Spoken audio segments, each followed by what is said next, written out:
transmission is excellent. Nice little snick short throw, very tactile, very smooth. Up and down. Down is actually smoother than up. You can barely feel it.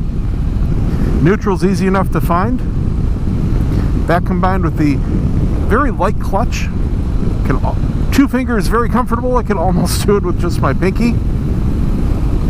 It's a joy to use. A good transmission and a good clutch combination makes a bike so much more fun in my eyes to ride. Because that's your main interface. It's like the steering wheel of a car. You can have a great car, but if you've got a really uncomfortable steering wheel or pedal setup, it's horrible to drive. If you have a great computer but a terrible mouse and keyboard, it's no fun to use. Braking performance definitely needs improvement. They're completely broken in by now for sure. And they're just on the weak side. There's no one thing that stands out as being wrong. They don't have a super mushy feeling like they need braided brake lines or anything like that. It's just lacking. It's lacking both brake feel and overall performance. When you really get on it, they don't have much initial bite. I'm talking front and rear, which is kind of weird because usually the rears are, even on a very inexpensive bike, strong enough to do whatever you need, but both are very lacking on this. So you get on it and it's just not in any real big hurry. You can feel it. You feel it through the bars and you feel it through the front end, but that's really it. It doesn't stop any faster the more you're on it. You can squeeze the lever harder and it doesn't do as much as you would think it does. You know, it's just muscle memory, how much you're squeezing, how much you should be expecting, and they're just not delivering. Now, I know from experience with this kind of setup, it's just a matter of small rotors and pads. That's really all it is. You have to have really good pads. I would put on a set of double H sintered pads and it would dramatically change the performance of this. I had to do the same thing to my FZ09. I mean, it really doesn't make a difference what bike it's on. That has a much better stock braking system, but it was still extremely weak. And it really does transform the entire feel of the braking system for 40 bucks. Even less if you've got something like this with a single disc up front. You're talking 20 bucks. That's all it takes. If they did that from the factory, that would be a big, big improvement. That and the lack of adjustability without tools for that windscreen are really the only two things that are so far popping out as a really should be different from the factory. Everything else is working beautifully. Now, going up these hills, you do need a downshift here and there. Keeping it somewhere around 5,000 RPM is definitely its sweet spot for performance. It's not getting buzzy at all. I feel a little bit of the engine vibration. The higher it gets through the bars, it just shifts from being down in the frame to up in the bars, but it's not annoying. I wouldn't have any problem holding it here for a while. Wouldn't want to cruise at this RPM on the freeway, so that would bring speeds, well, yeah, really freeway speeds, say around 80, at least around me those are freeway speeds. You may want to, let's say, put on grip puppies or maybe some heavier bar weights to change that frequency vibration. That might make a difference, but you are going to notice some bar vibration if you're stuck in the 5,000s for any length of time. But here below it, it's fine. I'm at like 46, 4,700. There's nothing. Let's kick it down. That's still pretty good right at 5. But definitely at 6. So the upper 5s are about the limit before you start feeling that. Not a big deal. It's just a subtle thing. Very good control going over those bumps. That's what I was really curious about. With a soft suspension, sometimes, especially if it's a short wheelbase, I tend to see bikes want to throw around when they go over some bigger bumps and it starts to bounce the suspension. This is staying very controlled. It's just soaking it up. I mean, it's hitting them, the suspension is working, but the bike isn't losing track. I really like the low-end torque that this has. I mean, it's not giant, but it's completely usable for the street. coming down from 50 to 30, you have no need to come out of 6th gear. So if you don't want to row through the gears, you don't have to. It has plenty of torque to just roll on and go. Let's go back down to 30. Doesn't lug, doesn't shake. You just feel it thumping away, and off you go. Now that wasn't full throttle. Doesn't really make too much of a difference between half and full throttle. It's subtle. I mean, it's a small change. It's probably why it's getting such great gas mileage. Interestingly, I get much better mileage going through mountain roads than anything else. Beautiful little foothills here. I like the seat position compared to the rest of the bike. It gives you the feeling that you're sitting down in it. It's kind of like a scoop. The tank feels like it rises up right in front of you and gives you a nice little pocket, even though you really are riding on top of it, and it is a fairly tall ride, more akin to a BMW type stance.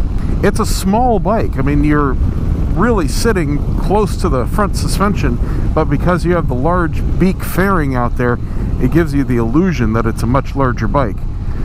And that's why it handles like a little bicycle, but it really doesn't seem like it should. This is a really nice area to just tour like this, leisurely on a beautiful day, and a comfy bike. Great scenery, up and down into the valleys and up over the ridges. This is soaking up all the big bumps very well, going over the joints and the changes in pavement. You feel it. I mean, it soaks it all up. But it's got very nice controlled rebound damping. It doesn't have any bounce through the seat throwing you up off the bike at all. Thank you, dude. Appreciate it. Hopefully they're done with construction today. That'd be nice.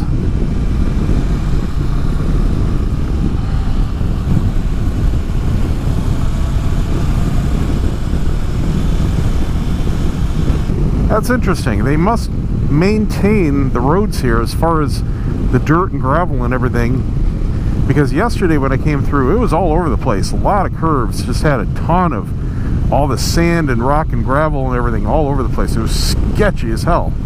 But today I see it's swept.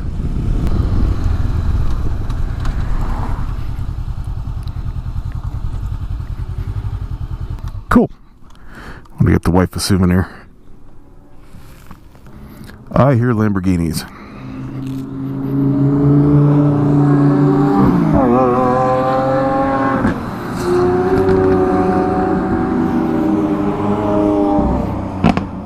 Nice. Well, never mind that idea. He's closed. Didn't know that he was only open on the weekends. He just happens to be here working on his car.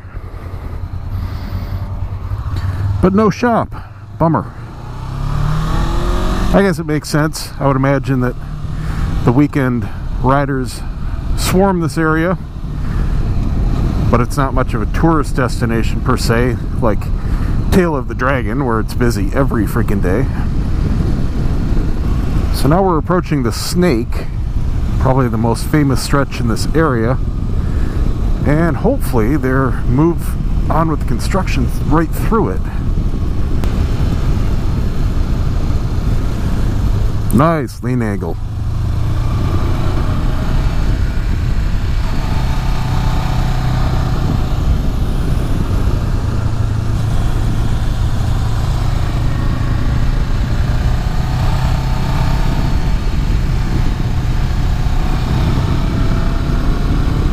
Great bike for cornering. Doesn't require any excess pressure at all on the bars. Very natural. Swoops right in. Love it.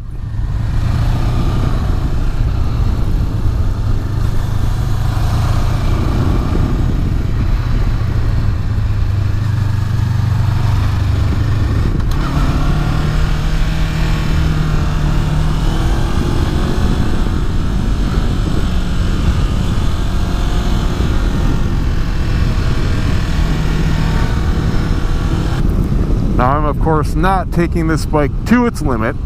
Don't know the bike, don't know the road, still very new tires. Not going balls to the walls like I do with my own bikes. But I'm definitely having fun. It's too bad these take a good couple hours to get out to from LA.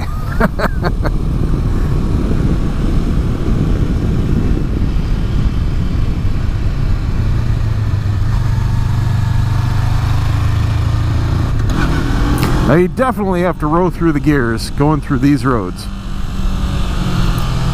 Doesn't quite have the low end to really come out and drive out of the corners without downshifting. And then it just gets a little buzzy once you actually get into a straight. Now luckily it's such a joy to use the transmission, that's not a problem. Thank you, dude, appreciate it.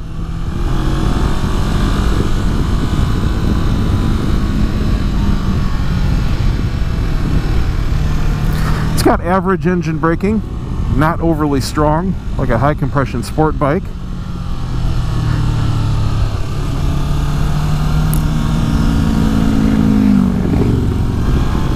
This is a famous spot where you see our Mickey Mouse doing his filming. And that corner back there was where you see all the crashes take place. No left turn. Oh, I think they meant just that one drive. I'm going this way.